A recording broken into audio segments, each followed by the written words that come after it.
ఏంటమ్మా తెగ ఆలోచిస్తున్నావు? అసలు అల్లా మనకి ఏమిచ్చాడని అబ్బు? ఎప్పటి నుంచో అలాగే అన్నాం, ఏమాత్రం చేంజ్ లేదు. అలా అనకూడదమ్మా. మనము అల్లాహ్ యొక్క అనుగ్రహాలను గుర్తించాలి. అదే అబ్బు, ఎలా ఎలా గుర్తించాలి?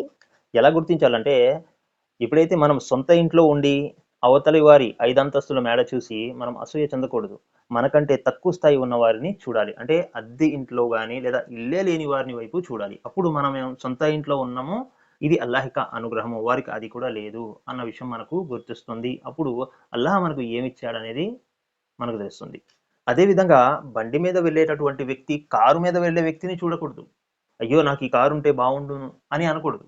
సైకిల్ మీద వెళ్ళే వ్యక్తిని చూడాలి. అంటే తనకంటే కింద స్థాయిలో ఉన్న వారిని చూడాలి. అప్పుడు అల్లాహ్ మనకు బండైనా ఇచ్చాడు అనే అనుగ్రహం మనకు తెలుస్తుంది. అదేవిధంగా నడిచి వెళ్ళే వ్యక్తి సైకిల్ పై వెళ్తున్న వ్యక్తిని చూడకూడదు. తనకంటే కింద స్థాయి అంటే కాళ్ళు చేతులు లేని వాడిని చూడాలి. అల్లాహ్ నాకు కాళ్ళు చేతులైనా సవ్యంగా ఇచ్చాడు, ఈ అనుగ్రహం మనకు అప్పుడు గుర్తొస్తుంది, అల్లాహ్ మాపై ఎంత అనుగ్రహం చూపించాడు అని. ఎందుకంటే ఇది నేనంటున్న మాటలు కాదు, మహాప్రవక్త ముహమ్మద్ సల్లల్లాహు అలైహి వసల్లం వారు ఇలా తెలియజేశారమ్మా. మీకంటే తక్కువ స్థాయిలో ఉన్న వారిని చూడండి, మీకంటే ఎక్కువ స్థాయిలో ఉన్న వారిని చూడకండి. అల్లాహ్ మీకు ఏదైతే ఇచ్చాడో దానిపై మీరు కృతజ్ఞత చూపండి అని తెలియజేశారు. ఇది సహీహ్ బుఖారీ హదీస్ అమ్మా. అస్తగ్ఫిరుల్లా, అల్లా నన్ను క్షమించగాక. ఈ రోజు నుంచి ఆ మాట నేను మైండ్ నుంచి తీసేస్తున్నాను అబ్బు.